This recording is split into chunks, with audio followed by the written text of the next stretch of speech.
예수 나의 상처 입은 심령을 불쌍하게 여기사 위로하여 주시니 미쁘신 나의 좋은 친구 내가 의지하는 예수 나의 사모하는 친구 나의 기도 들으사 응답하여 주시니 미쁘신 나의 좋은 친구 내가 요단강 그손 의지하고 살 때 나의 해할 자가 없도다 주님 나의 마음을 크게 위로하시니 미쁘신 나의 좋은 친 내가 의지하는 예수 나의 사모하는 친구 나의 기도 들으사 응답하여 주시니 미쁘신 나의 좋은 친구 언제나 주님께서 우리 함께 하시는 믿으십니까? 그 마음 다해서 이 시간 주님을 찬양하겠습니다. 할렐루야.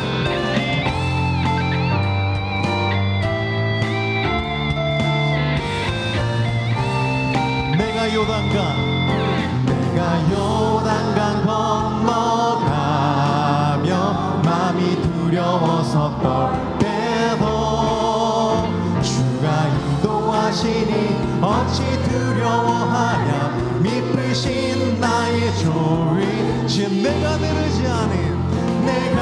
의지하는 예수 나의 사모하는 친구 나의 기도 들으사 응답하여 주시니 미쁘신 나의 좋은 친 내가 의지하는 예수 나의 사모하는 친구 나의 기도 들으사 응답하여 주시니 미쁘신 나의 좋은 친구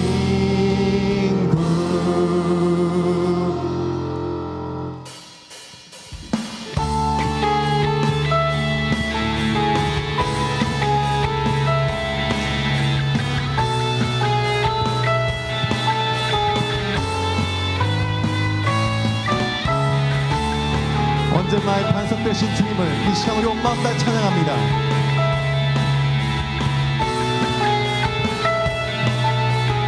나의 반석이신 하나님 나의 반석이신 하나님 행하신 모든 것 완전하시네 나의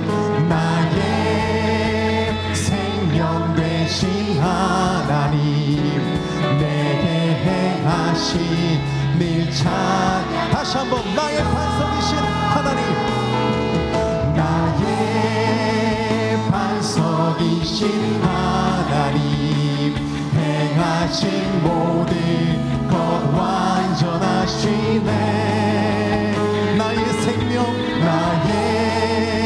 생명 되신 하나님 내게 행하신 늘 찬양합니다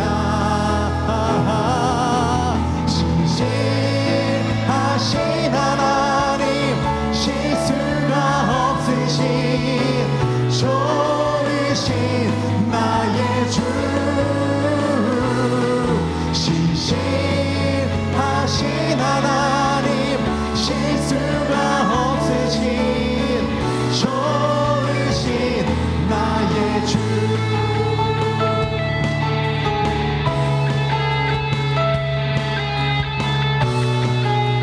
다시 한번 고백할까요?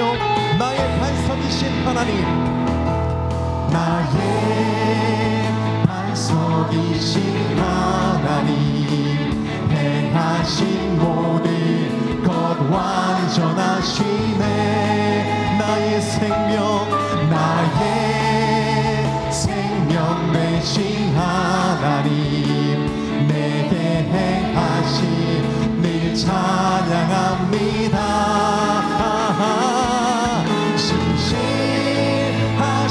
하나님, 실수가 없으신 좋으신 나의 주. 신실하신 하나님, 실수가 없으신 그렇습니다. 주님은 나의 신실하신 하나님이십니다.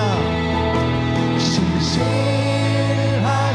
하나님, 실수가 없으신 좋으신 나의 주. 신실하신 하나님, 실수가 없으신 좋으신 나의 주. 할렐루야. 박수로 주님께 영광 올려드리겠습니다. 주님은 신실하십니다.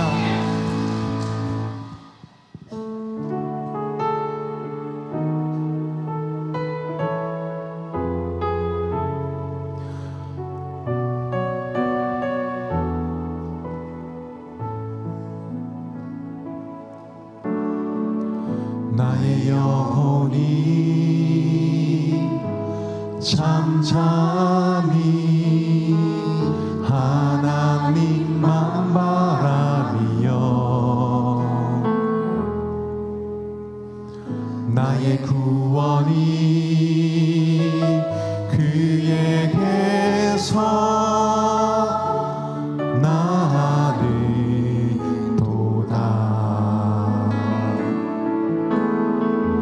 나의 영혼아 잠잠히 하나님만 바라라. 나의 소망이 저에게서 나르도다.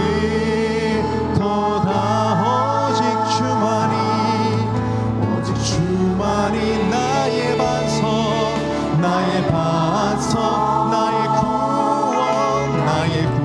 구원이시니. 오직 주만이 나의 산성, 내가 요동치 아니하. 다시 한번 찬양합니다. 나의 영혼이 간절히, 나의 영혼이 간절히 여호와를 갈망하며 나의 입술이 여호와를 찬양하리.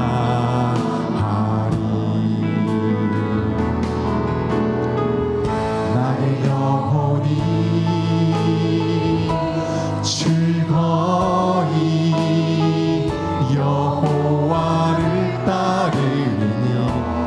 나의 평생의 주를 따르기 원합니다. 나의 평생의 여호와를 송축하리. 오직 주만이 나의 반석, 나의 반석, 나의 구원이시니. 오직 주만이 나의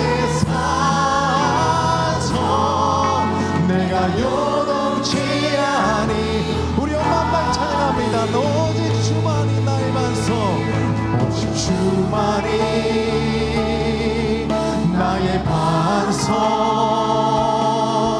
나의 구원이시니. 오직 주만이 나의 산성이십니다. 오직 주만이 나의 산성, 내가 요동치 아니하. 나의 하나님, 나의 하나님,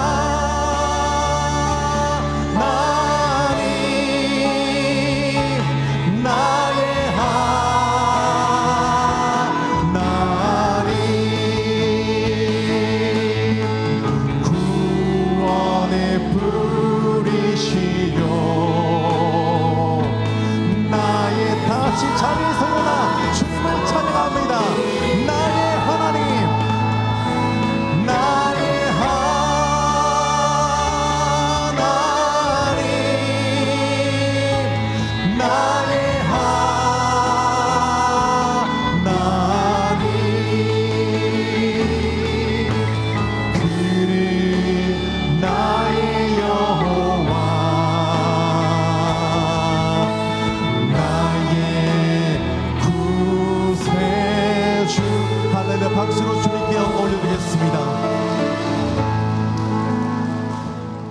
함께 성신경으로 우리 믿음을 하나님 앞에 고백합니다. 나는 전능하신 아버지 하나님, 천지의 창조주를 믿습니다. 나는 그의 유일하신 아들 우리 주 예수 그리스도를 믿습니다.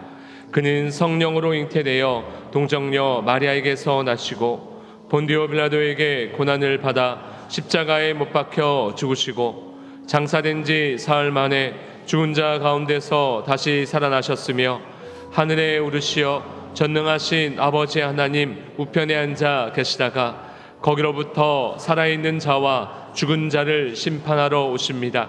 나는 성령을 믿으며 거룩한 공교회와 성도의 교제와 죄를 용서받는 것과 몸의 부활과 영생을 믿습니다. 아멘. 이 시간 다 함께 두 눈을 감고 조용한 기도로 지난 주간의 삶을 돌아보시며 회개할 것은 회개하고 감사할 것은 감사하는 기도의 시간을 드리도록 하겠습니다. 다 함께 기도하겠습니다.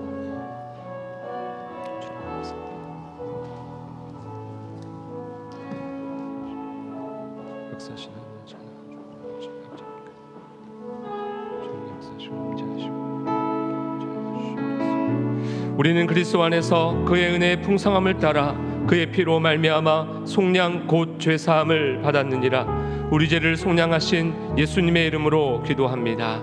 아멘. 교독문 8번 시편 14편 함께 교독하겠습니다. 어리석은 자는 그의 마음에 이르기를 하나님이 없다 하는도다.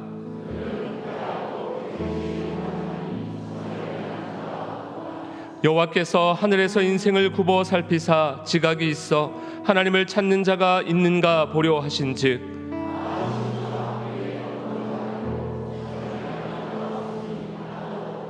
죄악을 행하는 자는 다 무지하냐. 그들이 떡 먹듯이 내 백성을 먹으면서 여호와를 부르지 아니하는도다.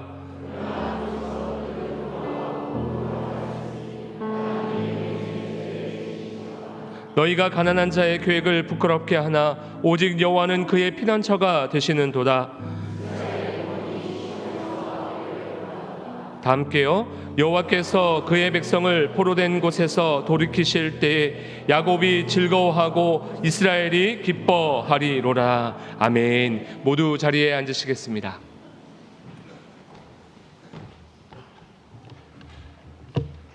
사랑과 은혜가 풍성하신 하느님, 지난 한 주간도 하나님의 은혜 가운데 지켜주시고 10월의 첫 주일 주회전에 나와 예배할 수 있게 하시니 참 감사드립니다. 어느덧 무더위가 지나가고 결실의 계절인 가을을 맞이하였습니다. 여기까지 인도하신 에베네셀의 하나님께 감사와 영광을 올려드립니다. 온 마음을 다하여 드리는 우리의 예배를 기쁘게 받아 주옵소서. 긍휼을 베푸시는 하나님, 저희들의 나약함을 이 시간 고백하며 회개합니다. 각자의 기준에서 옳고 그름을 판단하고 마음의 죄와 욕심을 담고 살아가지는 않았는지 돌아봅니다. 긍휼히 여기사 용서하여 주옵소서. 다시금 저희를 성령의 능력으로 강하게 붙들어 주셔서 소망 가운데 주님이 인도하시는 길로 걸어가게 하옵소서. 우리로 인해 기뻐하시는 하나님, 인생의 많은 일을 겪으며 살아갈 동안 잠잠히 우리를 사랑하시는 신실하신 하나님의 시선을 기억하며 묵묵히 걸어가는 저희 성도님들 되게 하여 주옵소서. 그리하여 남은 자의 사명을 감당하며 우리에게 맡겨주신 일과 맡겨주신 사람들을 섬기는 충성된 주님의 자녀가 되기를 간절히 원합니다. 오늘 이 시간 김신희 목사님을 통하여 하나님의 말씀을 듣습니다. 강건하게 붙드시고 우리 모두 말씀에 집중하여 우리의 심령이 주의 영으로 살아나고 주님과 동행하는 아름다운 삶 살아가게 하옵소서. 내조하시는 사모님에게도 건강과 은혜 더하여 주시고 멀리 떨어져 있는 자녀들에게도 하나님의 세심한 간섭하심과 넘쳐나는 축복을 더하여 주옵소서. 주님, 고통으로 신음하는 교우들이 많이 있습니다. 신령과 진정으로 드리는 예배를 통하여 그들의 눈물을 닦아주시고 온전히 치유하여 주시는 주님의 은총을 경험하게 하옵소서. 사랑 나눈 바자회와 잃은 양을 찾는 전도주의를 준비 중에 있습니다. 이 모든 행사가 복음 전도의 귀한 도구가 되게 하여 주시고 은혜 가운데 잘 진행될 수 있도록 함께하여 주옵소서. 미국에서 항상 교회를 위해 기도해 주시는 안용식 원로 목사님과 사모님의 건강과 사역 가운데도 하나님께서 늘 동행하여 주시길 원합니다. 이른 아침부터 주님의 몸된 교회를 위하여 받은 은사대로 충성되이 섬기는 교우들을 기억하시고 때를 따라 도우시는 주님의 은혜가 풍성해지게 하옵소서. 찬양으로 영광 돌리는 글로리아 찬양대의 찬양을 흠양하여 주시옵고 예배 시종을 주님께 의탁하오며 살아계신 우리 주 예수 그리스도의 이름으로 기도드립니다. 아멘.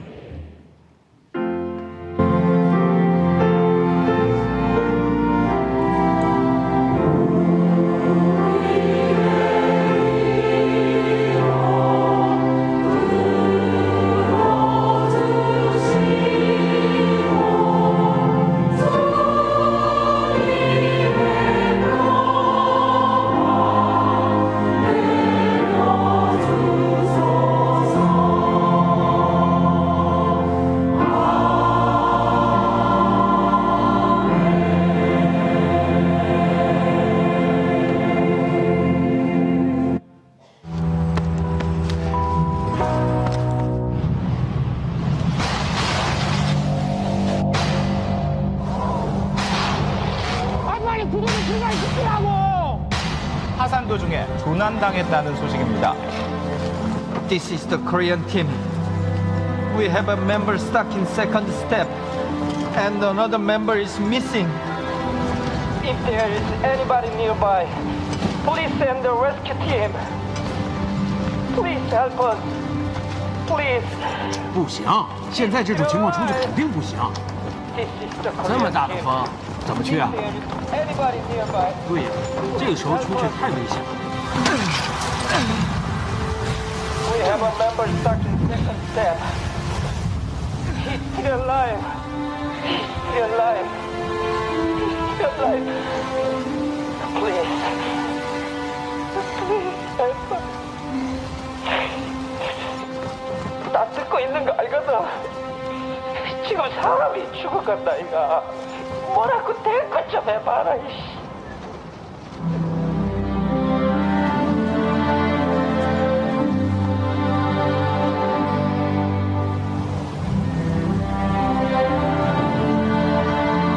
This is the Korean team. We have a member stuck in second step. And another member is missing. Please help us.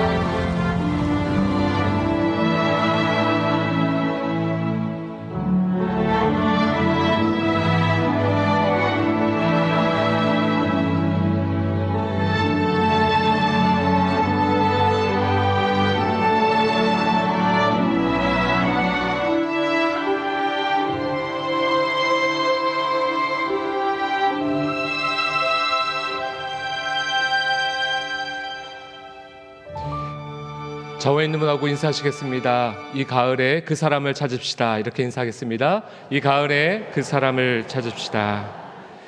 광고 전해드리도록 하겠습니다. 오늘 예배에 처음 오신 새 가족분을 환영합니다. 서덕중 안수 집사님, 현우성 집사님께서 인도하신 서진부님, 오남전도회 소속이십니다. 잠깐 자리에 일어나 인사하실 때 우리 박수로 환영하도록 하겠습니다. 환영합니다. 고 남수자 명예 집사님의 장례를 잘 마치고 유가족분들 예배에 참석하셨습니다. 김성희 집사님, 또 유은경 집사님, 잠깐 자리에 일어나 인사하실 때 우리 격려의 박수로 함께 위로하시겠습니다. 고 남수자 집사님의 장례 주문에 감사해서 우리 집사님 네 분께서 오늘 전 성도님들께 떡을 제공하십니다. 나가실 때 1인 한 개씩 꼭 받아가시길 바랍니다. 광고 전해드리도록 하겠습니다. 11월 17일 추수감사주일을 맞아서 잃은 양 찾기 전도주일로 그 사람을 찾습니다 라는 주제로 진행을 합니다. 오랫동안 보이지 않는 성도, 가족들을 찾아서 다시 교회로 초대하는 날입니다. 지금 여러분의 주보에 삽치되어 있는 종이를 한번 꺼내 보시겠습니까? 이 종이입니다. 그 사람을 찾습니다 라고 하는 종이입니다. 지금 바로 작성하도록 하겠습니다. 펜이 없는 분들은 손을 들어서 표해해 주시길 바랍니다. 여러분 작성하시면서 뒤로는 제 광고를 들어주시기 바랍니다. 먼저 본인의 이름과 전화번호를 정확하게 기록해 주시길 바랍니다. 그리고 지난 주간 여러분에게 미리 말씀드린 것처럼 기도하시면서 마음에 품고 있었던 잃은 양, 그 사람의 이름을 여러분 써주시길 바랍니다. 여러분 한 명을 써도 좋고 또 혹시 6명이 넘는 분들은 한 장 더 쓰셔도 좋습니다. 종이가 더 필요하신 분들은 안내위원에게 요청해 주시기 바랍니다. 작성서가 여러분 보시면 똑같은 작성서가 2개가 붙어 있습니다. 둘 다 똑같이 작성하신 후에 한 장은 교회에 제출해 주시고 한 장은 여러분 성경책에 가지고 다니시면서 그 사람을 찾기 위해서 계속 기도하시고 또 찾아가시는 은혜의 시간이 되시기를 바랍니다. 다 작성하신 분들은 안내위원에게 작성해 주시고요. 계속해서 기록하시면서 지금 제출하지 못하신 분들은 예배 후에 혹은 주중에 통합 제출함에 꼭 제출해 주시기를 바랍니다. 교회가 함께 그분들의 이름을 기억하면서 중보기도와 함께 기도하도록 하겠습니다. 두 번째 광고입니다. 역시 여러분 또 주보에 삽입되어 있는 포괄적 차별금지법에 관한 기독교 대한선교교회 입장문이라고 하는 삽지가 있습니다. 현재 논란이 되고 있는 차별금지법에 관한 한국교회 결정에 따른 우리 교단의 입장문입니다. 우리 교회는 교단의 결정을 지지하고 또 이를 심각한 문제를 여기고 함께 동참하고자 합니다. 그러므로 여러분들도 꼭 읽어보시고 관심하시고 함께 간절히 기도해 주시기를 바랍니다. 세 번째 광고입니다. 여러분 지역사회를 위한 사랑 나눔 바자회가 10월 26일 토요일에 열립니다. 현재 바자회 경품 찬조 후원을 받고 있습니다. 몇 주째 여러분 계속 이 광고를 듣고 계신 것은요, 아직 후원이 다 차지 않았다라고 하는 것을 반증하는 것입니다. 누구든지 참여하실 수 있습니다. 여러분 혹시 경품 참조나 후원하시기 원하시는 분들은 김진욱 목사에게 문의해 주시기 바랍니다. 오늘까지 여러분 가정에서 가지고 오시는 아나바다 물품을 수거하도록 하겠습니다. 옷장 정리하시면서 사용하지 않는 좋은 옷 여러분 세탁하셔서 옷걸이에 거셔서 또 수거함에 제출해 주시고, 또 여러분 오래된 전자제품 또 사용하기 힘든 물건을 받지 않는다는 거 잘 알고 계시죠? 여러분 좋은 물건 중에서 사용하지 않는 물건들은 우리 교회로 내주시면 저희가 지역사회 바자회에 좋은 제품으로 사용하도록 하겠습니다. 교인, 개인, 외부업체, 타교인 등 판매 부스 요청은 서영란 권사님께 문의해 주시기를 바랍니다. 네 번째 광고입니다. 임명입니다. 교회 주방 전담 사역자로 정두영 권사님이 임명되셨습니다. 위에서 격려해 주시고 여전도의 회원분들은 우리 권사님과 함께 행복한 동력을 해 주시길 바랍니다. 자리에 계시면 잠깐 일어나셔서 인사하실 때 우리 박수로 격려하도록 하겠습니다. 계신가요? 네, 안 계십니다. 네, 예, 위에 계시다고 합니다. 우리 박수로 우리 격려하도록 하겠습니다.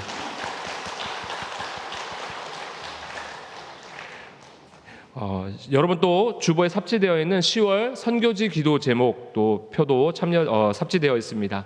우리 한 달 동안 선교지를 위해서 또 우리 선교사님들 위해서 여러분 기도해 주시기 바랍니다. 우리는 보내는 선교사 또 무릎 선교사로 부르심을 받았습니다. 선교지를 위해서 함께 꼭 기도해 주시기 바랍니다. 오늘은 가족 주일입니다. 귀감 모임을 꼭 실시해 주시고 점심 식사는 없는 것을 꼭 유념해 주시기를 바랍니다.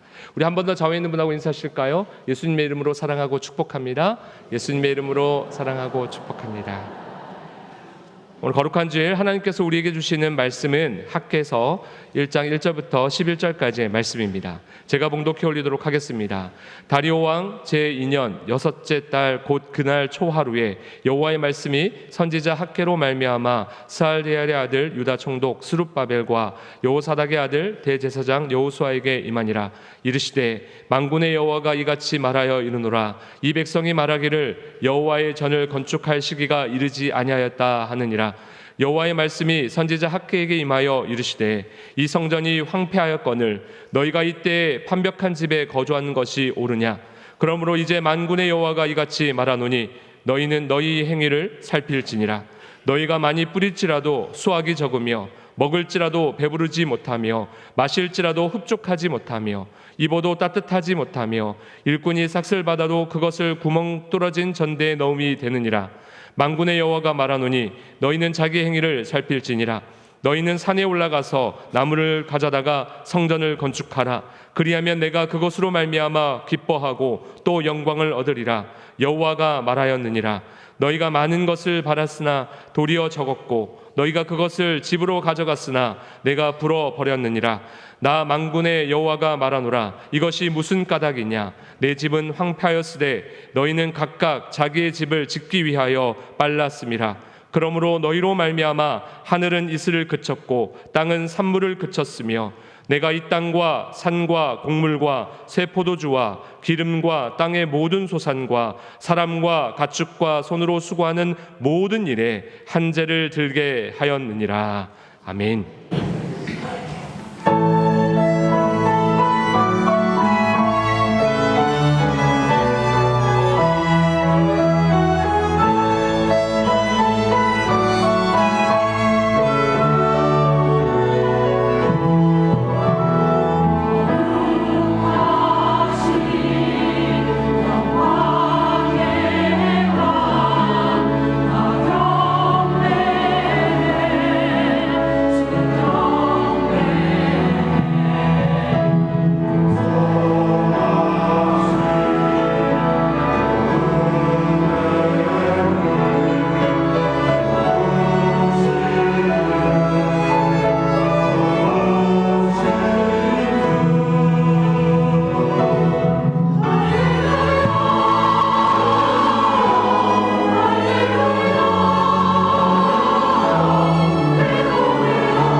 어, 32년 전인 1992년 1월 강원도의 대관령 교회로 첫 번째 목회를 나갔을 때입니다.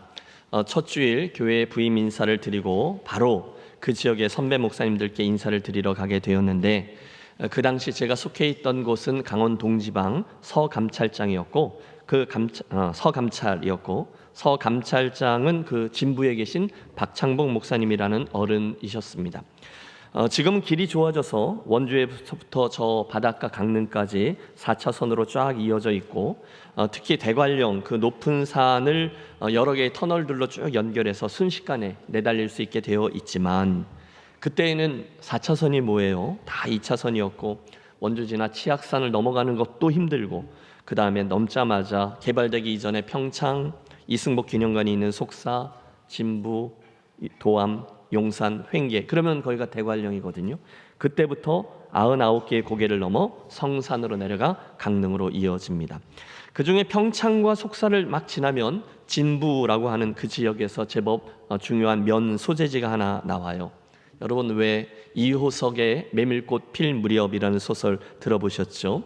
그 이야기의 배경이 되는 나전, 장렬, 또 정선 이렇게 향하는 길이 거기서부터 시작되죠. 그 진부에 빨간색 벽돌로 아름답게 지어진 진부교회당 예배당이 하나 자리하고 있었습니다. 사진 보이시죠? 제 기억으로는 그 해에 저 성전 건축을 마치고 입당 예배를 드렸어요. 그런데 거기 가슴이 찡한 이야기 하나가 담겨 있습니다. 아직 신학생이었을 때, 그러니까 제가 앞으로 강원도로 목회를 나갈 거다라는 걸 꿈도 꿔보지 못할 때의 어느 날 기숙사 앞에서 후배하고 이렇게 이야기를 나누게 되었어요. 아직도 기억합니다. 그 후배에게 제가 묻는 거죠. 졸업하면 뭐 할 거니? 라는 질문에 그 후배는 시골에 가서 단독 목회를 할 거예요 라고 대답하는 거였어요. 의외입니다. 왜냐하면 그 당시 저희가 20살, 21살, 20대 초반이었거든요. 뭘 알겠어요. 그런데 그때 신학생들 의뢰이 뭐 대학원을 간다든지 또는 유학을 간다든지 결혼을 이야기한다든지 그런 이야기들을 주제로 삼곤 했는데 이 친구는 뜻밖에도 감히 목회를 하겠다는 거예요. 20살짜리가 그것도 단독 목회, 즉 담임 목회 얘기를 하는 거죠. 굉장히 놀랐습니다. 박명환이라는 저보다 한 해 후배였는데 성격도 좋고 운동도 잘하고 노래도 잘하고 누구에게나 사랑받는 친구였어요. 그런데 그 대화를 마치고 그 여름방학을 마친 후에 이제 가을 학기에 개강을 했는데 충격적인 소식을 듣습니다. 그 명환이가 여름방학을 마치고 이제 여름방학 중에 이제 고향 교회에 가서 어린이 여름 성령학교를 잘 인도한 후 교사들과 아이들을 데리고 계곡으로 물놀이를 갔다가 그만 심장마비로 하나님의 부르심을 입었다는 거예요. 문제는 몇 년 후에 제가 그 목회를 나갔는데 그 친구가 바로 조금 전에 보신 그 진부교회 박창복 목사님의 2대 독자 아들이었다는 거죠. 깜짝 놀랐습니다. 이야기가 계속됩니다. 목사님은 그 진부교회에서 오랫동안 목회를 해오셨고 그 당시 어렵사리 예배당 건축을 시작했는데 여러분 시골교회가 다 그렇지 않습니까? 쉽지 않아요. 교회 이러저런 시험거리도 있고 또 재정적인 문제도 있어서 건축비도 충분치 않고 그래서 교회가 큰 위기를 만나게 된 거죠. 그런데 그만 그때 그 목사님의 귀한 신학생 아들이 여름 성령학교까지 잘 마치고 그렇듯 홀연히 세상을 떠나게 된 겁니다. 동네가 다 뒤집어진 거죠.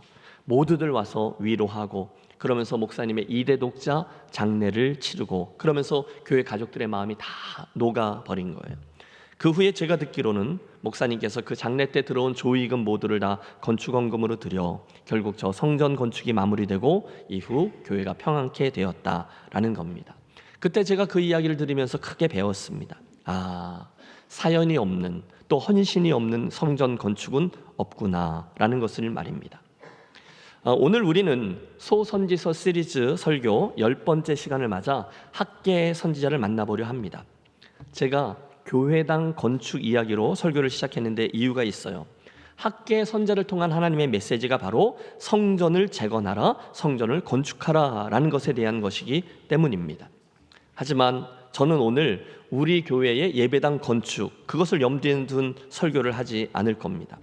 학계서에 등장하고 있는 성전 건축, 성전 재건 문제는 사실 하나님과 이스라엘 백성들 간의 관계를 이야기하기 위한 도구일 뿐이에요.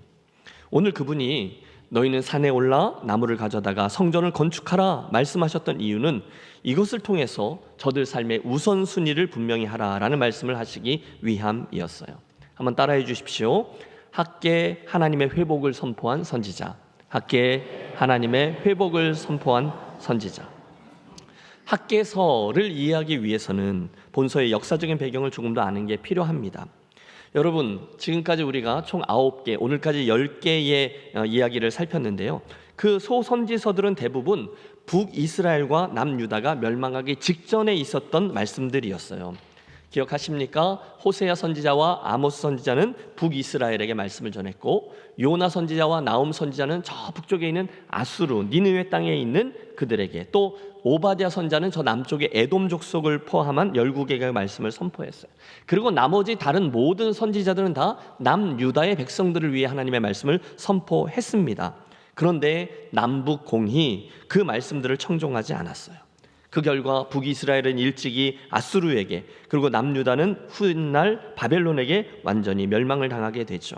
그 결과 북이스라엘은요, 지금까지 흔적도 없이 뿔뿔이 흩어지게 되었고 150년을 더 버티다가 바벨론에게 멸망한 유다, 그때 예루살렘 성은 물론이거니와 절대 무너지지 않을 것이라고 믿었던 솔로몬 성전까지도 완전히 파괴되는 수모를 당합니다. 그리고 백성들 모두 그 바벨론의 포로로 끌려가게 되죠. 바야흐로 70년 포로기의 시작이에요. 그 기간 동안 이스라엘은 자신들의 그 잘못을 깨닫고 뼈를 깎는 갱신의 과정을 거치고 드디어 역사의 수레바퀴가 돌아 그 바벨론이 망하고 그 온 제국은 페르시아 제국의 손에 넘어갑니다. 드디어 주전 539년 그 새로운 제국 페르시아의 왕 고레스가 칙령 하나를 선포해요. 새로운 시대가 열렸으니 바벨론의 포로로 잡혀왔던 이들은 자유롭게 고향 땅으로 돌아가도 좋다라는 선언이 그겁니다. 순간 70년 동안 그 땅에 끌려와 생을 이어왔던 유대인들 가운데 물론 돌아가면 고생은 좀 하겠지만 그리도 사모하던 예루살렘으로 돌아가서 다시금 하나님 앞에서의 나라를 재건하고 또 하나님의 영광스러운 성전을 세우기 원하는 이들이 짐을 꾸리기 시작해요.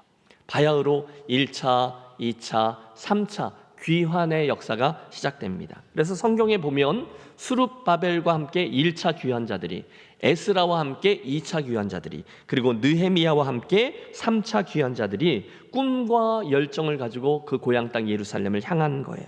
가슴이 뛰었겠죠. 야, 드디어 우리 할아버지, 우리 아버지가 그렇게 말씀하시던 고국, 그것도 예루살렘에 가서 성전을 재건케 되다니. 그러나 여러분, 문제가 있습니다. 그것은 막상 떠나서 도착해 보니 그런 저들을 기다리고 있던 것은 바로 차디찬 현실이라는 놈이었어요. 여러분이 그들의 형편이 되어 보십시오. 70년 동안 이 땅에, 다른 나라 땅에서 살다가 다시 그 땅으로 돌아왔으니 아마 70년, 대부분 포로기의 1세대로 끌려갔던 사람들은 그 바벨론 땅에서 세상을 떠났거나 아마 나이가 많은 노인들이 되어 있을 것입니다. 70년이 지났잖아요. 따라서 실제 귀한 자들은 상당 부분 그 땅에서 태어난 2세나 3세, 좀 빠르면 4세쯤 된 이들이었을 거예요. 그런 이들이 돌아왔어요. 그런데 여러분, 왜 고향은 땅이 아니라 사람이라고 그러잖아요. 그 낯선 땅 예루살렘, 아는 사람도 별로 없던 그 동네는 그 자체만으로도 쉽지 않았을 거예요. 기후도 달랐고 문화도 달랐고 농사도 완전히 달랐을 것이고, 게다가 그 땅에는요, 자기들이 떠난 사이에 그곳에 들어와 자리 잡고 살고 있던 이방 민족들 또는 그들과 함께 결혼한 혼혈인들만이 남아 있었습니다. 그 중에 사마리아인들이 와서 묻는 거예요. 너희들 지금 뭐 하려고 하는 거냐? 우리는 바벨론에서 막 돌아왔는데 이곳에 원래부터 있었던 예루살렘 성전을 재건하려고 해. 그래? 그럼 우리도 도와줄게. 아니야 괜찮아, 고맙지만 이 일은 우리끼리 할게. 뭐? 도와준다 그러는데도 거절해? 그래서 그 사람들이 마음이 상한 거예요. 심술을 부리고 치밀하게 방해 공작을 펴니다. 즉 이미 첫 번째 고레스 왕에서 정권이 바뀐 페르시아의 중앙 정부에다가 투소를 했어요.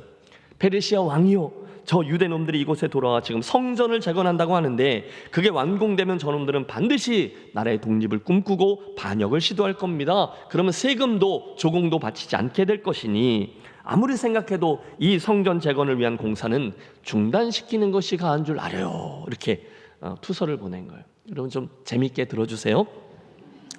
그럴듯하죠? 그 결과 중앙정부에서 행정서신이 내려옵니다. 진위 파악 중 공사 일시 중단, 이렇게 말입니다. 결국 여러분, 풍운의 꿈을 안고 돌아왔던 유대인들은 저들의 성전 재건이라는 멋진 꿈을 펼쳐보기도 전에 공사 중단이라는 나라의 행정명령 앞에 서야 했어요. 황망하지 않았을까요? 그런데 문제는요, 그 황당한 상황 속에서 실제로 저들이 씩 입을 가리고 웃는 거죠. 너무너무 좋아한 거예요. 왜냐?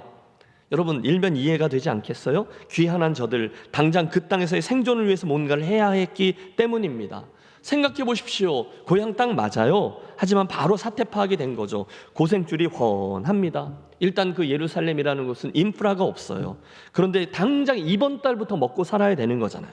가족들도 돌봐야 되고 새로운 사회에서 경쟁하며 출세도 해야 하는데 그렇게 하루하루 힘겨운 삶이 지나가고 있습니다. 그런데 그런 상황 중에 마침 뭐라고요?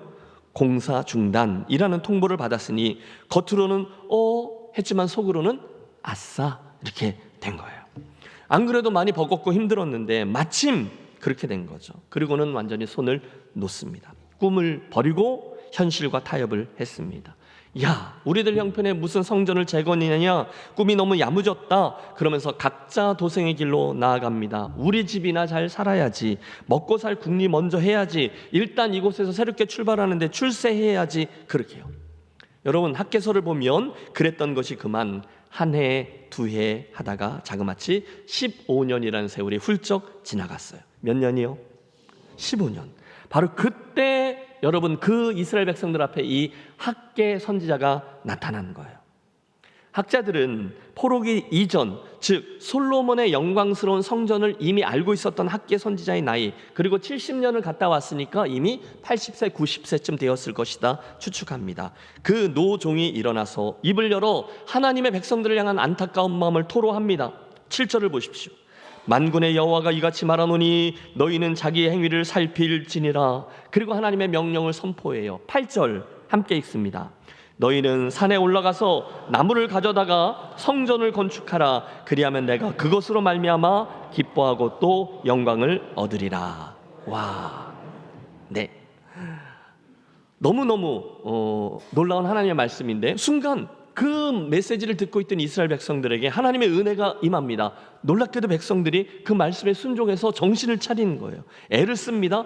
그리고 딱 맞추어서 에스라 같은 곳에 보면 이야기가 나와요. 저쪽 페르시아 정부에서도 하나님의 역사가 일어나서 첫 번째 초대왕 고레스 왕이 그것들을 허락했던 문서를 발견해요. 그래서 그들의 허락이 도착해서 그들 다시 열심히 성전 재건을 시도하고 마무리하여 다리오 왕 제6년 주전 515년에 두 번째 수룹바벨 성전이라는 것을 완공하게 되었어요. 할렐루야. 이게 이제 학개서 이야기의 배경 설명인데요. 자연스럽게 그 다음 질문을 던져보죠. 사랑하는 여러분, 그날 그 이스라엘 백성들에게 선포했던 그 학개 선자를 통한 하나님의 말씀은 오늘 이곳에 살고 있는 저와 여러분에게 무엇을 말씀하고 있습니까? 그날 학개 선자를 통해서 외치신 하나님의 말씀은 오늘 김해 땅에 살고 있는 저와 여러분에게 과연 어떤 의미로 다가옵니까? 두 가지 정도를 묵상하려고 합니다. 자, 학개서의 핵심 메시지는 하나님 백성의 우선순위에 대한 거예요. 그 삶의 우선순위를 회복하라는 거죠. 한번 해보십시오. 삶의 우선순위를 회복하라. 삶의 우선순위를 회복하라. 예, 여러분 1장 1절 배경 설명이 이어지는 2절부터의 말씀은 하나님의 그 백성들을 향한 불타는 마음이 전해집니다. 만군의 여호와가 이같이 말하여 이르노라. 이 백성이 말하기를 여호와의 전을 건축할 시기가 이르지 아니하였다 하느니라. 여호와의 말씀이 선지자 학개에게 임하여 이르시되 이 성전이 황폐하였거늘 너희가 이때에 판벽한 집에 거하는 것이 옳으냐? 그러므로 만군의 여호와가 이같이 말하노니 너희는 너희의 행위를 살필지니라. 여러분 맨 처음에 고레스 왕의 칙령을 듣고 바벨론을 떠나 예루살렘을 향할 때 그들의 가슴은 불타고 있었습니다. 하나님과 민족을 향한 열정에 사로잡혀 있었으니까요. 그런데 막상 도착해서 현실을 직시하다 보니 그 일은 정말 꿈과 같은 이야기였어요. 우리가 너무 이상주의자였구나 이렇게 된 거죠. 막상 예루살렘은요 잘 발달되어 있던 도시가 아니었습니다. 여전히 황폐한 땅, 우리나라 6.25가 맞춰졌을 때의 그 시뻘건 민둥산으로 가득했던 그런 모습을 상상하면 맞을 것 같아요. 집이 있겠어요? 호텔이 있겠어요? 돌과 흙뿐이었어요. 사실 제대로 농사를 지을 밭도 준비되어 있지 않습니다. 문자 그대로 그라운드 제로, 황폐한 땅, 그것이 그들이 맞닥뜨린 현실이었어요. 틀림없이 그들은 당장 그 다음 날부터 생존의 문제 앞에 서야 했을 겁니다. 먹고 살아야죠. 그런데 번듯한 직장은 없고 도와주는 이도 없어요. 게다가 거기에 여러 방해 공작들과 장애물들이 있었습니다. 말씀드렸죠? 그 땅에 들어와서 살고 있었던 민족들은 그 땅으로 돌아온 유대인들이 여차하면 반란을 일으킬 거라고 모함했고 공사를 계속하면 죽이겠다는 위협도 가합니다. 그 결과 이 성전 재건이라는 꿈은 채 1년도 못 되어 거의 포기 단계에 이르렀어요. 힘이 쭉 빠졌습니다. 특히 2절에 보면 그 당시 이스라엘 백성들이 했던 말이 나와요. 여호와의 전을 건축할 시기가 이르지 아니하였다. 여러분, 이게 무슨 뜻일까요? 그들이 현실적이 된 겁니다. 상황을 보니까 아직 때가 무르익지 않은 것 같다. 그래, 아직은 성전을 재건할 때가 아니야. 일단은 우리부터 살고 봐야지. 게다가 나라에서 정식으로 공문까지 오지 않았는가? 공사 일시 중단이라고 말이야. 여러분, 이 타이밍이 기가 막혔던 거죠. 마침 잘 된 거예요. 그래서 그들은 그 손을 놓고 각자 자기 집으로 가 자기들의 집부터 반듯하게 짓고 자기들의 농사들부터 시작하고 자기들의 자녀들을 키우는 일부터 몰두합니다. 풍운의 꿈을 안고 와서 성전부터 재건하다라는 프로젝트를 붙들고 왔는데 그 사명을 회피할 만한 좋은 핑계거리가 생긴 거예요. 상황이 허락하지 않으니 할 수 없지. 어차피 이 일은 우리가 할 일이 아닌 것 같아. 나중에 우리 후손들이 해야 될 일 같지. 우리는 우리 인생부터 우리 집부터 챙기자. 여러분, 학개서의 말씀을 읽다 보면 굉장히 흥미로운 점이 하나 드러나는데 그것은 이 학개서가 유독 하나님의 말씀이 임했던 시기와 일을 시행하는 날짜를 시간의 흐름에 맞춰서 정확히 기록하고 있다는 거예요. 여러분, 학개서는요 다른 선지서들과 달리 5번에 걸쳐서 정확한 날짜가 표기되어 있습니다. 시기도 또 숫자도 계속 반복적으로 나옵니다. 이게 무슨 뜻일까요? 그것은 하나님께서 그 시기와 시간을 하나하나 지켜보고 또 세고 계셨다는 뜻이죠. 즉 거기에 나오는 시간들은 하나님의 시간들이었다는 거예요. 여러분, 이게 재밌습니다. 지금 이스라엘 백성들은 아직은 때가 아니다라고 말하고 있지 않습니까? 그런데 하나님은 지금이 그때다라고 말씀하는 겁니다. 여러분은 그렇지 않습니까? 종종 우리는 아직 때가 아니다라고 말하곤 하잖아요. 솔직히 사실 저와 여러분은 조금 불리해질 때마다 이유들을 찾죠. 상황도 안 되고 돈도 충분치 않고 사람들도 모자라고 그래서 벽돌을 쌓아 올릴 만큼의 인력도 충분치 않고 그런데 사마리아 사람들을 와서 협박까지 하고 중앙정부에서는 공사 중단이라는 행정서신까지 왔다 등등. 그러므로 아직은 때가 아니야. 우리는 그렇게 말합니다. 그런데 그들이 움직여야 될 이유가 있죠. 그것은 하나님이 지금이 그때다라고 말씀하시기 때문입니다. 여러분, 다시 보시죠.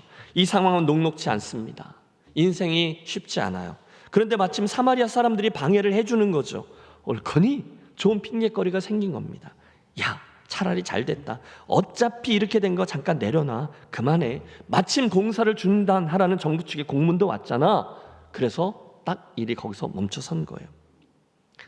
여러분, 사실 신앙생활을 하다 보면 종종 그런 일들이 일어나죠. 실은 많습니다.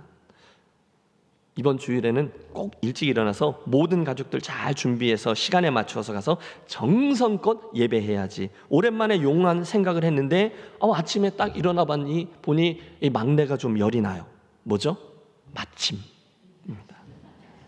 그러면 어떻게 돼요? 그냥 어떻게 할 수 없지. 하루 쉬자. 이렇게 되는 거예요. 그 옆집 다 일어나서 일찍 일어나서 모든 가족이 딱 준비를 했는데 마침 별것도 아닌 걸로 남편과 아내가 티격태격해요. 치약을 왜 밑에서부터 짜냐? 가운데부터 짜야지. 이렇게. 에이, 부부싸움 하다가 별것도 아닌데 기분 나빠. 나 안 가. 남편이 강짜를 부립니다. 이것도 뭐예요? 마침입니다. 내일 아침부터 새벽기도 한번 가야지 결심했는데 아침에 일어나려고 하니 잠을 잘 못 잤는지 몸이 찌뿌둥해요. 그런데 마침 밖에는 비가 주룩주룩 내립니다. 그러면 내일부터 하는 겁니다. 이런 예는 여러분 수백 가지 들 수 있어요. 마음에 작정하고 이번 달부터는 정말 이제 말씀에 도전을 받은 거죠. 내가 온전한 11조 생활을 해야지 마음을 먹었는데 마침 준비해놨는데 금요일 저녁에 동생 내서 전화가 와요. 급히 돈을 좀 쓸 일이 생겼다고. 급한데 뭐 어떻게 하냐. 그렇게 넘어가는 거죠. 다음 달이 되면 마침 차를 바꿀 때가 되었으니 그 다음 달부터 이렇게 되는 겁니다. 이번 해부터는 내가 성심성의껏 내가 봉사해야지 했는데 마침 나보다도 어린 권사가 총여선도의 회장이 되었어요. 그럼 나는 선배인데 뭐 나는 제껴 이렇게 되는 겁니다. 마침. 결국은 아무것도 안 하는 거죠. 마침 공사 중단하니라 하니 하기 싫었는데 잘 되었다. 그만해. 바로 이것이 오늘 학계 선지자 앞에 서 있던 이스라엘의 문제였습니다. 그런데 여러분, 바로 그 순간에 그 백성들 앞에 하나님이 손을 드신 거죠. 그리고 문제 제기를 하십니다. 4절. 이 성전이 황폐하였거늘 너희가 이때에 판벽한 집에 거주하는 것이 옳으냐? 9절 하반절. 내 집은 황폐하였으되 너희는 각각 자기의 집을 짓기 위하여 빨랐음이라. 하나님이 언짢으셨어요. 그날 하나님이 원하셨던 것은 그 70년 동안 바벨론에서의 교육받고 새롭게 하나님 앞에서 신앙을 갱신했던 이스라엘 백성들이 이곳에 돌아와 그들 삶의 중심인 여호와의 성전부터 재건하고 그들 삶의 맨 앞자리, 그들 삶의 중앙에 여호와 하나님을 모시고 살아가는 것이었어요. 그런데 지금 당신의 백성들이 이 핑계 저 핑계로 맡겨진 사명을 망각하고 자기들 집부터 짓고 자기들 먹고 살 길부터 찾으면서 나아가고 있는 걸 보신 거예요. 그걸 내려놓은 거죠. 언짢으셨어요. 그래서 5절에 말씀합니다. 그러므로 이제 나 만군의 여호와가 이같이 말하노니 너희는 너희의 행위를 살필지니라. 너희가 어떻게 행했는지를 한번 보라는 거예요. 진짜 뭐가 문제인지를 따져보라는 거예요. 여러분, 그날 그들의 진짜 문제는요, 건축 자재가 부족했다는 것이 아니었습니다. 사마리아 사람들이 방해를 했다는 게 문제가 아니었어요. 대신에 진짜 문제는 지금 저들 안에 맨 처음 가지고 떠났던 하나님을 향한 열정, 하나님을 향한 헌신, 그것들이 더 이상 자리하고 있지를 않은 거예요. 어디선가 놓친 거죠. 그런데 마침 적당한 핑계거리가 생긴 거예요. 순간 너도 나도 손을 놓고 각자 도생의 길로 나아갑니다.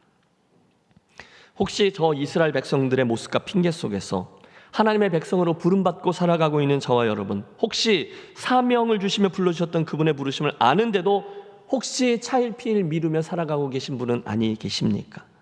혹시 가슴 뛰던 주님과의 추억이 여전히 내 안에 자리하고 있는데, 주님 알겠습니다, 제 인생 주님 것입니다, 주님의 영광을 위해 살겠습니다, 주님을 제일로 여기며 살겠습니다, 충성하고 헌신하겠습니다, 눈물로 고백했던 때가 나에게 분명히 있었습니다.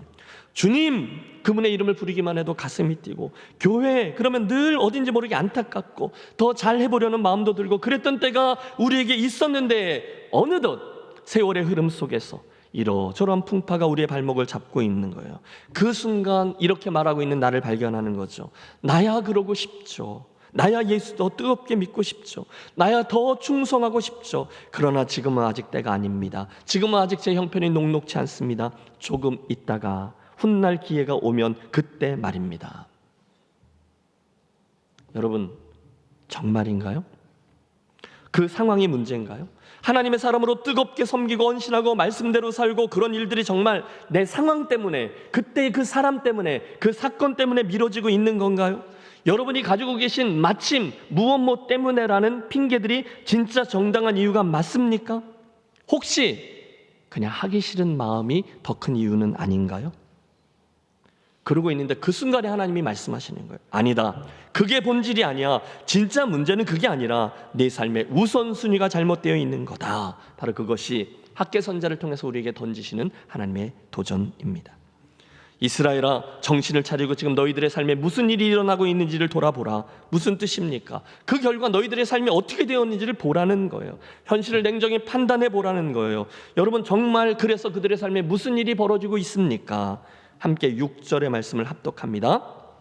너희가 많이 뿌릴지라도 수확이 적으며 먹을지라도 배부르지 못하며 마실지라도 흡족하지 못하며 입어도 따뜻하지 못하며 일꾼이 삭슬 받아도 그것을 구멍 뚫어진 전대에 넣음이 되느니라. 여러분, 무슨 얘기인지 눈치채셨어요? 혹시 이 이야기를 읽으시면서 지금 이 일이 혹시 내 삶에 일어나고 있는 그 일, 그 문제의 원인이 아닐까라는 생각을 해보지는 않으십니까? 그런 거 있잖아요. 이상하게 내 삶이 될 듯한데 실제로는 잘 안 되고 있는 그 이상한 상황 말입니다. 하나님이 그걸 말씀하시는 거예요. 많이 뿌려봐라, 수입이 적게 될 거고, 먹어봐라, 배부르지 못하게 될 거고, 마셔봐라, 흡족하지 못하게 될 거고, 입어봐라, 따뜻하지 못하게 되며, 삭슬 받아봐라, 구멍 뚫려진 주머니에 넣는 형국이 될 것이다. 하나님 그렇게 말씀하신 거예요. 그 목록을 보세요. 곡식을 뿌리고 거두고 먹고 마시고 옷 입고 일하여 월급을 받고 등등. 여러분, 이 일은 저와 여러분이 오늘도 매일매일 하고 있는 일이죠. 정말 성도들 한 분 한 분이 죽어라 애를 쓰며 살고 있습니다. 그런데 하나님이 문제를 지적하죠. 뭡니까? 그렇게 수고하며 달려가는데 현실은 그 노력한 만큼 나아지지를 않고 있다는 거예요. 늘 부족해요. 뭔가가 잘 안 돼요. 그런데 지금 하나님이 그 이유를 지적하고 계신 거예요. 그거 알아? 내가 그런 거야 라고 말씀하십니다. 지금 하나님께서 바라시는 것, 이스라엘에게 원했던 것이 따로 있는데 백성들이 그건 뒤로 하고 전혀 엉뚱한 것들에 정신이 팔려서, 아니 그것들에게만 눈이 팔려서 그 그리로 향하고 있는 걸 보면서 하나님이 정확하게 보시는 거죠. 말씀합니다. 결국 그렇게 해서는 너희들의 인생에 진정한 만족을 얻지 못하게 될 거다. 실은 너희가 그렇게 선택해서 행했기 때문에 현재 너희가 그렇게 허덕이고 또 쪼들리고 하는 거야. 9절의 말씀은 더 자세합니다. 너희가 많은 것을 바랐으나 도리어 적었고 너희가 그것을 집으로 가져갔으나 내가 불어버렸느니라. 나 만군의 여호와가 말하노라. 이것이 무슨 까닭이냐? 이유가 있다는 거예요. 뭐죠? 내 집은 황폐하였을 때 너희는 각각 자기의 집을 짓기 위하여 빨랐습니다. 무슨 뜻입니까? 너희들 애썼지? 그런데 내가 다 불어버렸어 라는 말씀입니다. 왜요? 황폐한 모습으로 있던 내 집부터 세우라 했는데 너희가 그 말 다 무시하고 너희 것들부터 세우려고 서둘렀자니 그래서 내가 너희들의 집들을 다 불어버린 거야.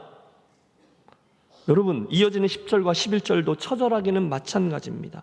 그러므로 너희로 말미암아 하늘은 이슬을 그쳤고, 여러분 이스라엘 백성들은 강수량이 충분치 않아요. 비가 충분히 내리지 않아서 밤중과 낮에 일교차 때문에 생기는 새벽 이슬로 농사를 짓거든요. 그런데 하나님이 말씀하세요. 너희로 말미암아 하늘은 이슬을 그쳤고 땅은 산물을 그쳤으며 내가 이 땅과 산과 곡물과 새포도주와 기름과 땅의 모든 소산과 사람과 가축과 손으로 수고하는 모든 일에 한재를 들게 하였느니라. 한재가 뭐예요? 다 소득이 없게 한 거예요. 헛수고가 되게 한 거죠. 왜 그렇게 안 돼요? 하나님이 한재를 보내신 거예요. 왜요? 하나님이 기대하셨던 게 있는 거죠. 그 백성들에게 기대하시는 우선순위가 있는데 이게 잘못되어서 그렇다. 그러니 그것 알고 제대로 해라. 이게 학개 선자의 메시지입니다. 우리들의 이야기를 해보시죠. 사랑하는 여러분, 오늘 저도 그리고 여러분도 참으로 수고하며 애쓰며 인생길을 걷고 있습니다.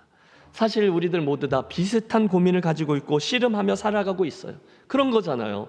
어떻게 하면 내가 더 잘 살 수 있을까? 어떻게 하면 성공할 수 있을까? 어떻게 하면 내가 좀 더 안정적인 직장에서 좀 더 안정적인 수입과 함께 또는 더 좋은 사업을 하면서 아이들도 잘 키우고 더 결혼도 잘 시키고 또 나의 은퇴도 더 잘 준비하고 어떻게 하면 그렇게 될까? 물론 여러분 그게 뭐가 잘못이겠습니까? 그런데 오늘 학개 선자를 통해서 밝혀주신 하나님의 마음은 분명합니다. 그건 맞는데 그것만 하는 게 문제라는 거예요. 그것 하느라 나를 잇는 게 문제라는 하나님의 도전입니다. 아니다. 거기에 무엇보다도 우선하는 우선순위가 분명히 따로 있다. 무엇입니까? 사랑하는 여러분, 무엇입니까? 우리 뭘 어떻게 해야 합니까? 그때 하나님 말씀하시는 거예요. 그러므로 이스라엘아, 먼저는 5절입니다. 너희는 너희의 행위를 살필지니라. 7절 너희는 자기의 행위를 살필지니라. 똑같아요. 사랑하는 아들아, 사랑하는 딸아, 참으로 수고하고 애쓴다. 그런데 왜 그렇게 잘 안 되는 것 같니? 그 이유를 한번 헤아려 보련 정말로 너희가 너희들의 행위를 오늘 어떻게 사는지를 잘 점검해 보렴나. 정말로 내가 요즘 어떻게 살고 있는지를 따져보렴. 정말로 내가 요즘 어떻게 살고 있는지를 정말로 너희들의 행위를 살펴보렴. 그 이야기입니다. 저는 이 설교에서 이 말씀을 단순히 적용하고 순종하기를 원합니다. 사랑하는 성도 여러분, 오늘 여러분은 여러분의 사랑하는 하나님을 어떻게 대하며 살고 계십니까? 오늘 여러분은 그분을 어떻게 취급하고 계십니까? 주님, 무슨 말씀이세요? 주님이 가장 중요합니다. 주님 한 분이면 충분합니다. 여러분 그렇게 고백하시죠? 그런데 정말입니까? 여러분 계급장 다 떼고 대답해 보십시오. 정말로 여러분 그렇게 살고 계십니까? 아니면 말씀은 그렇게 하시지만 실로 이 뒤에 한 문장을 더 달고 있지는 않으세요? 주님 죄송한데 제가 요즘 좀 바쁘거든요. 잠깐만 좀 기다려 주세요. 아니면 교회 좀 계세요. 제가 갔다가 다음 주일에 꼭 올게요. 라고 살아가고 계십니까? 그날 대제국이었던 바벨론을 또 페르시아를 그들을 들었다 놨다 하시면서 새로운 나라와 환경을 만드신 여호와께서 이스라엘을 당신의 시간 계획표대로 원래의 자리로 회복시켜 주시면서 고향 땅으로 향하고 있는 백성들에게 기대하시는 바는 딱 하나입니다. 너희들이 70년 전에 실패했던 그 하나님을 왕으로 세우고자 했던 그 나라, 그것들을 70년 동안 고생하며 반성했으니 이제 다시는 나를 멸시하지 말고 나와 함께 가고 나를 사랑하며 나의 나라를 세워주려무나. 이게 하나님의 뜻이었어요. 여러분, 하나님은요 옛날부터 지금까지 단 한 번도 바뀌지 않았어요. 아주 오래전에 그들의 선조인 옛 조상들, 그들에게 족장들에게는요 제단이 있었습니다. 아브라함, 이삭, 야곱, 그들은 어디를 가든지 그곳에 제단을 쌓고 여호와의 이름을 불렀어요. 출애굽했죠. 광야 시대에는 하나님이 허락하신 성막이 있었어요. 그렇죠? 그 성막과 함께 성막을 앞세우고 그들이 광야 40년을 지낸 후에 드디어 가나안 정착했습니다. 그곳에는 실로의 성소가 있었습니다. 솔로몬의 왕정시대에 넘어서는 솔로몬이 드디어 성전 건축물을 지었어요. 이를 통해서 하나님은 늘 이스라엘의 한 가운데 계셨고 거기서 이스라엘을 만나고 말씀하시고 축복해 주셨어요. 그래서 이스라엘 사람들은 절기만 되면 아무리 멀어도 일부러 그 성전 예루살렘으로 나와 제사드리고, 심지어 포로기를 통과할 때에는 그 성전이 있던 예루살렘을 향해서 창문을 열고 기도하며 그렇게 하나님의 살아계시는 그런 삶을 꿈꾸며 살았습니다. 맞아요. 그래서 그 성전은 지금 저들에게 있어서 늘 살아계신 하나님의 실제요, 처소요, 그들 삶의 중심이었어요. 그런데 그 성전이 회파되었잖아요. 그러므로 돌아와서 그 땅에 있는 백성들에게 나의 그 성전부터 재건하라 말씀하신 겁니다. 그런데 이스라엘이 어떻게 행했다고요? 조금 순종하는 척 하려고 하다가 마침 뭔 일이 생기니까 옳거니 하면서 에이, 상황이 안 되니까 아직은 아닌가 보다 하고 그 손을 놓아 버린 거예요. 그런데 하나님은 손을 본 게 아니라 그들의 마음을 보신 거죠. 그래?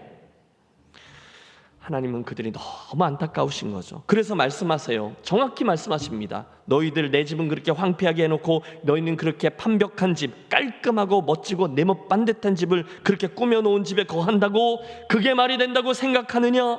여러분, 하나님이 지금 마음이 많이 상하셨어요. 여러분, 집과 성전 이야기를 하는 게 아니에요. 그들의 우선순위를 말하는 거예요. 너희들 정말 그렇게 한다면 진짜 한번 해봐라. 수고 열심히 해봐라. 열심히 뛰어봐라. 그런데 그렇다고 해서 너희들의 땅에, 그 산에, 그 곡물과 기름과 소산이, 그 육축이, 너희들이 수고하는 모든 일들이 풍성하고 다 잘 될 것 같으냐? 하나님이 지금 그 도전을 하시는 겁니다. 여러분, 오해하지 마십시오. 지금 하나님을 어린아이나 하나님을 심술궂은 하나님으로 이해하지 마세요. 하나님은 그때나 지금이나 전혀 변함이 없어요. 우선순위입니다. 내가 너희들에게 최고가 되고 싶다는 거죠. 하나님의 진위는 한 번도 바뀌지 않았어요. 나를 청종하라. 그래서 소선지서 12명이 계속해서 그 말씀을 하는 거죠. 내가 여기 있노라. 내게로 돌아오라. 내가 손을 벌리고 너희를 기다리고 있다. 먼저 나를 너희들 삶의 중심에 놓고 인정하렴. 사랑하는 백성들아, 내가 너희를 사랑한다. 나와 함께 가자. 할렐루야. 하나님은 수천 년이 지난 오늘 저와 여러분에게도 동일한 이 말씀으로 도전하십니다. 너희는 범사의 그를 인정하라. 그리하면 내 길을 인도하시리라. 인생뿐이에요. 가정도 가문도 마찬가지입니다. 우리 교회도 마찬가지입니다. 여러분, 우리 교회를 예로 들어 보시죠. 하나님이 저와 여러분을 그곳에서 구별하여 불러내셨어요. 에클레시아가 그곳으로부터 불러내어 우리를 구원자의 자리에 부르신 거죠. 그리고 말씀 공동체, 예배 공동체, 복음 공동체, 생명의 공동체, 헌신의 공동체가 되어지기를 기대하셨습니다. 여러분, 우리 교회의 지난 역사를 보십시오. 얼마나 충성스럽게 섬기며 수고하셨던 선배님들이 계셨어요. 얼마나 애를 쓰셨습니까? 당연히 수고롭죠. 오늘은 어떻습니까? 오늘도 여전히 이 성전을 중심으로, 여러분, 건물을 이야기하는 게 아닙니다. 하나님을 중심으로 섬기며 살아가려고 하는 분들이 얼마나 많아요. 그런데 중간중간 그렇게 하려고 하다 보니 내 삶에 불편함들이 생기는 거죠. 당장 내 눈앞에 있는 문제들이 더 중요해 보입니다. 여러 말씀들을 하시는 거죠. 목사님, 생각 좀 해보세요. 오늘날 과연 누가 하나님의 그 큰 기대만큼 하나님을 사랑하고 몸된 교회를 사랑하고 희생하고 헌신하고 손해보려고 합니까? 다 보세요. 다들 자기들 살기 바쁜데요. 다른 분들도 그만큼 충성하고 헌신하지 않는데 왜 나보러 손해보라고 합니까? 이해 좀 해주세요. 다들 사정이 있다는 거예요. 이해합니다. 또 개중에 어떤 분들은 조금 더 착하시죠. 아, 목사님 알겠습니다. 그런데 이거 먼저 해놓고 여유가 되면 그때 하겠습니다 하고 일단 뒤로 밀어놓습니다. 어떤 분은 귀한 직분을 받을 때 감격 속에 스스로 하나님께 올려드렸던 언약 또는 약속, 그 헌신의 기도조차 잊어버린 채로 그때는 눈물로 기도했는데 오늘은 잊은 거죠. 분주하게 자기 인생길을 걷습니다. 그런데 공통점이 있어요. 그런데 우리는 먼저 대접받기를 좋아합니다. 먼저 인정받고 존중받기를 좋아합니다. 하지만 먼저 헌신하고 먼저 섬기는 것은 너무 낯설어요. 별로 원치 않습니다. 주님이요, 교회요, 하나님의 나라요? 알죠. 그런데 제가 요즘 좀 바쁜 거 아시잖아요. 주님, 주일에 제가 한번 꼬박꼬박 나와서 예배드리러 나와주는 것만으로도 대단한 거예요. 교회에 나와주는 것, 예수님 믿어드리는 것, 예배 드려주는 것, 다 그렇습니다. 사랑하는 여러분, 어느 날부터 저와 여러분에게 그런 태도가 자리하게 되었는지 모르겠어요. 주님께 선심 쏘어 주듯이 예수를 믿어요. 목사를 봐주는 양, 교회에 뭘 해주는 양 섬깁니다. 권사님, 집사님 뭐 대화하다 보면 목사님 조금만 기다려주세요. 제가 일단 이것부터 좀 해놓고 여유가 생기면 그때 잘할게요. 목사님 좀 보채지 좀 마세요. 여러분 드리는 말씀이 이거예요. 우선순위에 혼동이 있는 거예요. 아니 완전히 잘못된 거죠. 하나님은 늘 내가 최우선인데 나에게 있어 하나님은 늘 2등, 3등이에요. 말은 1등이라고 하죠. 주님이 최고입니다. 주님이 가장 중요합니다. 그런데 실상은 그렇지 않아요. 여러분은 어떠세요? 김 목사는 또한 어떠합니까? 김진선이라는 분의 하나님은 3등입니다라는 글이 있어요. 1등은 하고 싶은 일, 2등은 해야 하는 일, 3등은 하나님을 만나는 일. 하고 싶은 일 다 하고 해야 하는 일도 다 마치고 그 후에 여유가 있으면 하나님을 만나줍니다. 하나님은 3등입니다. 어려운 일이 생길 때도 하나님은 3등입니다. 내 힘으로 한번 해보고 그래도 안 되면 가까이 있는 사람에게 도와달라고 하고 그나마도 안 될 때 하나님을 부릅니다. 하나님은 3등입니다.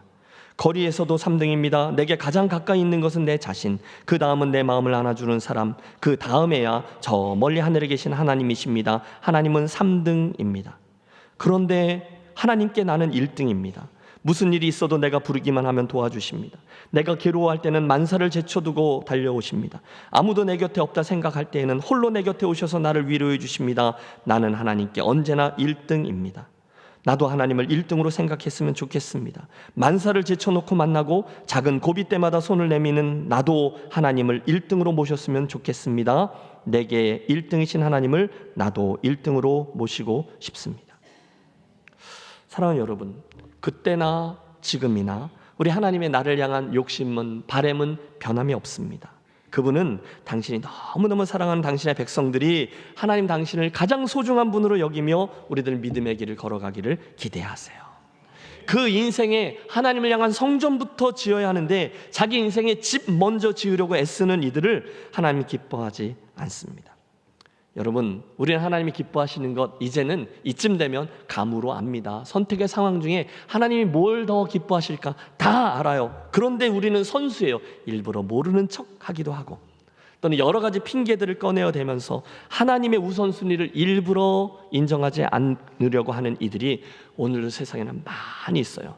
그런데 하나님이 그걸 기뻐하지 않으세요? 그래서 하나님이 학계 선자를 통해서 이스라엘 백성들을 대면하신 거죠. 물론 사랑하는 성도 여러분, 우리 하나님은 선하십니다. 그분은 인자하십니다. 그분은 우리에게 진노하기를 더디하시는 분입니다. 우리 지난번 스바냐 선자에게서 배웠죠. 그보다 더 중요한 것은 그분이 우리를 가장 사랑하신다는 사실이죠. 그래서 하나님은, 여러분 오해하지 마십시오, 저와 여러분을 가장 사랑하시기 때문에 당신께서 하실 수 있는 일, 그래서 우리 삶에 꼭 필요한 일을 하시는 거예요. 여러분, 우리의 시선을 하나님께로 돌리도록 하기 위한 가장 쉬운 방법이 무엇인지 아세요? 수입을 줄여버리는 거예요. 그들의 소유를 결단코 늘게 하지 않는 거예요. 수고하고 애쓰지만 그 길목을 하나님이 딱 버티고 누르고 계신 거예요. 그러므로 이제 만군의 여호와가 이같이 말하노니 너희는 너희 행위를 살필지니라. 잘 들어보세요. 너희가 많이 뿌릴지라도 수확이 적으며 먹을지라도 배부르지 못하며 마실지라도 흡족하지 못하며 입어도 따뜻하지 못하며 일꾼이 삭슬 받아도 그것을 구멍 뚫어진 전대에 넣음이 되느니라. 만군의 여호와가 말하노니 너희는 자기의 행위를 살필지니라. 뭐죠? 우선권부터 제대로 하라는 거예요. 그날 이스라엘 백성들 포로기에서 돌아왔을 때 성전 재건 프로젝트가 바로 그 이야기를 말하는 겁니다. 건물 얘기하는 게 아니에요. 그래서 성전 재건 이야기가 시작된 것이군요. 알겠습니다. 그런데 목사님, 그래서 그 말씀을 들은 이스라엘 백성들이 어떻게 반응했나요? 여러분, 더 듣고 싶으세요? 아니면 그만할까요? 네? 대답을 해 주셔야. 네. 그렇게 도전했을 때 이스라엘 백성들이 어떻게 나왔느냐, 거기까지가 오늘 설교의 결론입니다. 너무도 감사하게 여러분, 노선지자 학계의 외침을 듣는 이스라엘 백성들은 그날 지도자로부터 백성들에 이르기까지 복되게 반응했어요. 할렐루야. 여러분 1장 12절을 봐주십시오.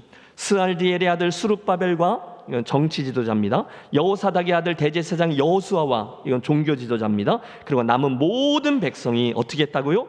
그들의 하나님 여호와의 목소리와 선지자 학계의 말을 들었으니 이는 그들의 하나님 여호와께서 그를 보내셨습니다. 백성이 다 여호와를 경외하며. 할렐루야.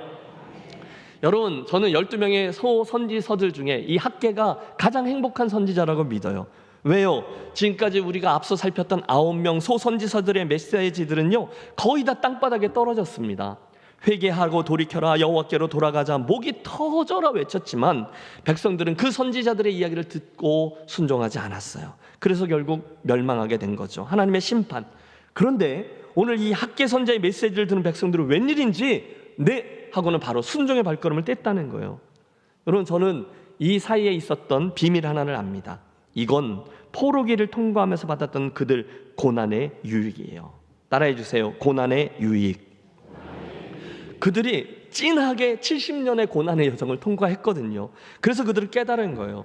그들은 지금 학계 선자를 통한 하나님의 말씀은 하나님께서 하신 말씀이구나 믿고 그걸 받았다는 거예요. 여러분, 이스라엘이 많이 변했죠. 특별히 하나님의 말씀을 받는 모습이 바뀌었어요. 철든 겁니다. 여러분, 보통 고난을 통과하지 않은 성도들은 하나님의 말씀을 좀 가볍게 여기는 경향이 있습니다. 경험 못 해봤거든요. 하나님의 말씀 귀하지 않아요. 심지어 어쩔 때는 막 귀찮게 여기기도 하고요. 때로는 잔소리로 여기기까지 합니다.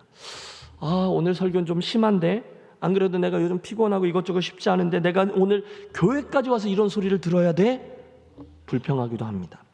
그런데 같은 메시지를 들을 때 저쪽에 한번 고난이라는 용광로를 통과해 본 분은 조금 다르게 듣습니다.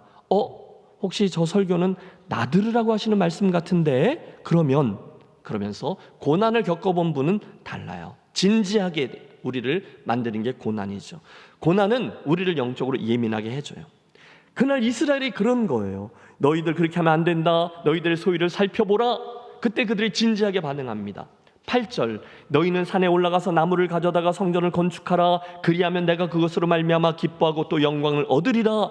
그 말이 떨어지자마자 예 하고 그들이 정말 일어나 산으로 갑니다. 나무를 베요. 그리고 그걸 가지고 와서 성전을 지어요. 참 감동적입니다. 그래서요, 저는 12절의 말씀이 너무너무 소중합니다.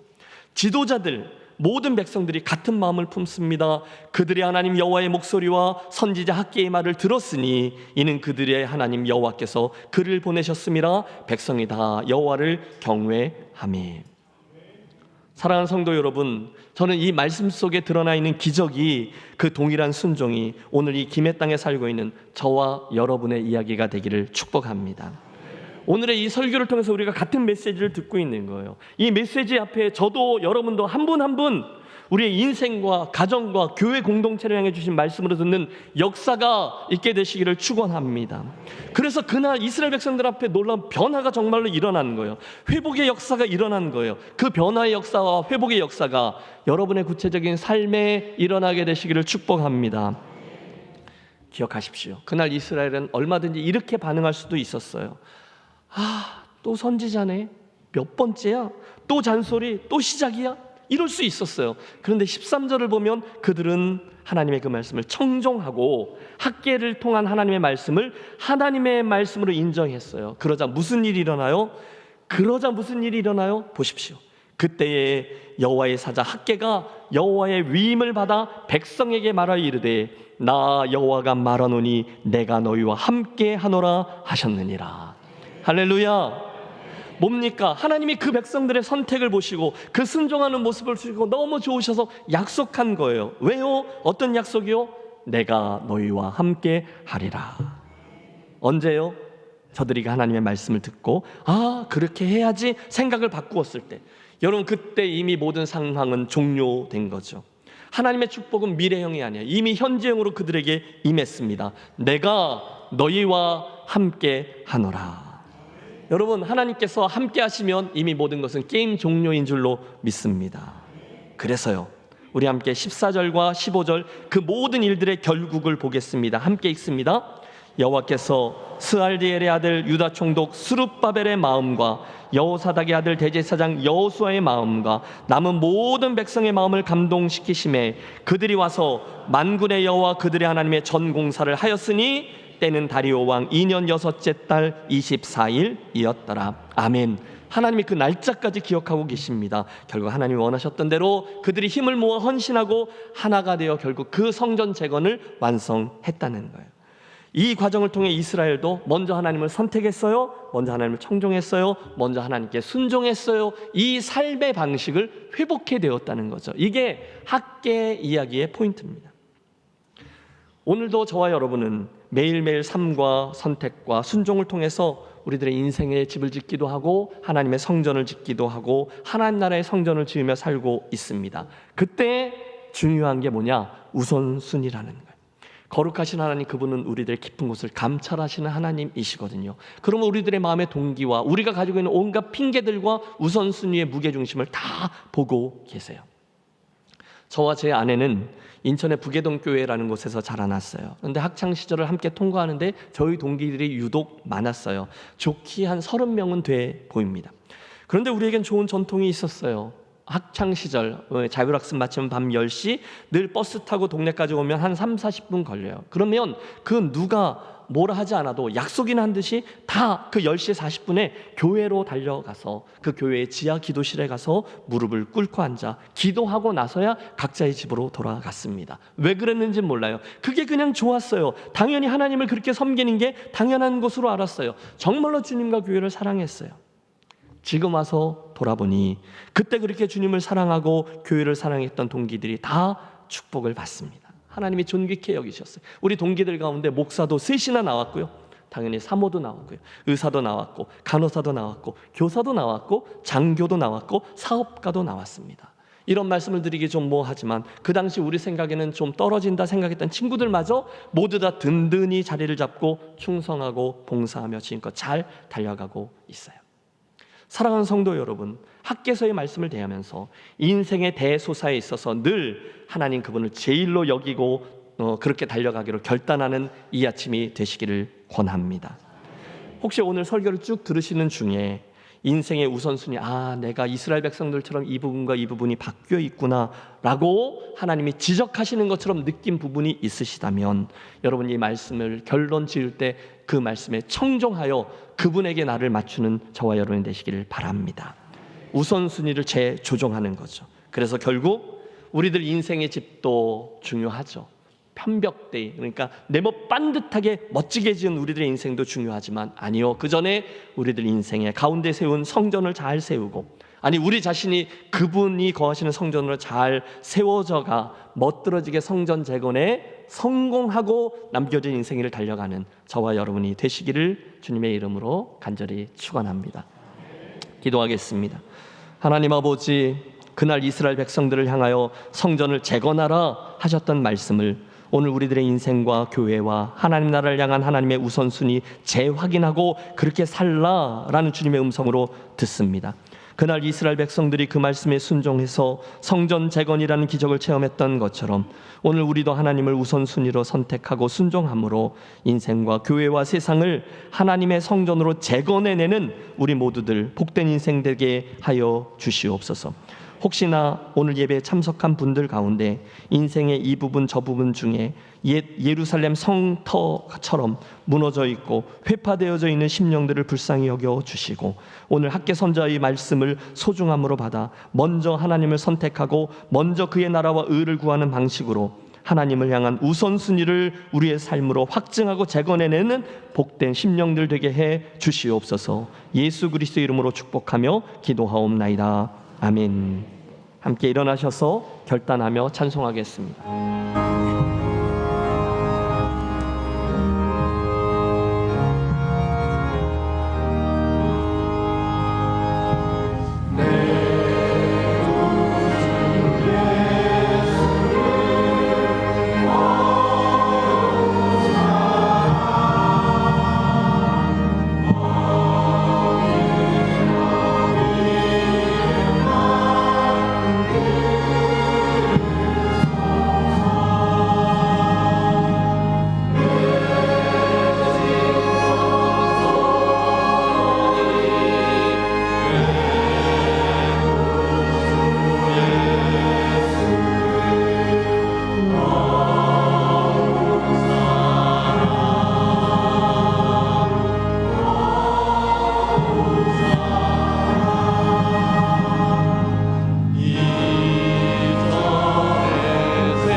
우리 인생들의 주인이요 섭리자가 되신 하나님 아버지, 만물이 주에게서 나오고 주께로 돌아감을 믿으며 살아가는 우리 사랑하는 성도들이 이 시간 우리의 정성스러운 예물을 담아 주께로 올려드리오니 흠양해 주시고 하늘 문을 크게 여셔서 사랑하는 성도들의 영육간의 삶에 주의 풍성한 복을 나리워 주시옵소서. 아버지, 우리 교우들에게 믿음의 믿음을 더하여 주시옵소서. 여호와를 경외하며 하나님 앞에서 선택하고 행하는 복된 손발도 허락해 주시옵소서. 인생의 모든 경영을 저들 홀로 감당치 아니하고 주인 되신 여호와 하나님의 뜻에 합하도록 하기 위해서 날마다 고민하고 씨름하며 나아가는 지혜로운 청지기를 되게 주옵소서. 오늘 육신의 고단함으로 나온 자, 심령의 이러저러한 매임을 받은 자, 경제적인 곤고함 가운데 나온 자, 상처와 회복이 필요한 채로 나온 자, 아버지, 우리 공동체 내에 이 시간 그 한 분 한 분에게 주의 은혜를 가득 내려 주셔서 하나님께서 정상으로 만들고 오히려 더 풍성함 가운데 거하게 하시는 아버지 나라의 샬롬이 그 삶의 모든 영역에 이루어지고 채워지는 복된 교회와 인생 되게 하여 주옵소서. 이제는 교회의 머리가 되시는 주 예수 그리스도의 크신 은혜와 무너진 전을 재건하라 말씀하시는 하나님 아버지의 극진하신 사랑하심과 오늘도 우리 안에 함께 하심으로 아버지의 그 성전을 건축하도록 제대로 도우시는 성령 하나님의 감동, 감화, 충만하심이 오늘 학계 선자를 통한 주님의 말씀을 도전으로 들어 내 인생과 우리 교회 공동체의 성전부터 잘 지어가기로 새롭게 결단함으로 삶의 나머지 모든 질서가 하나님의 축복으로 채워지기를 체험하기를 결단하고 소원하며 성전문을 나서는 사랑하는 모든 김해제일교회 가족들의 심령 위에 이제로부터 영원토록 함께 하시기를 간절히 축원하옵나이다. 아멘.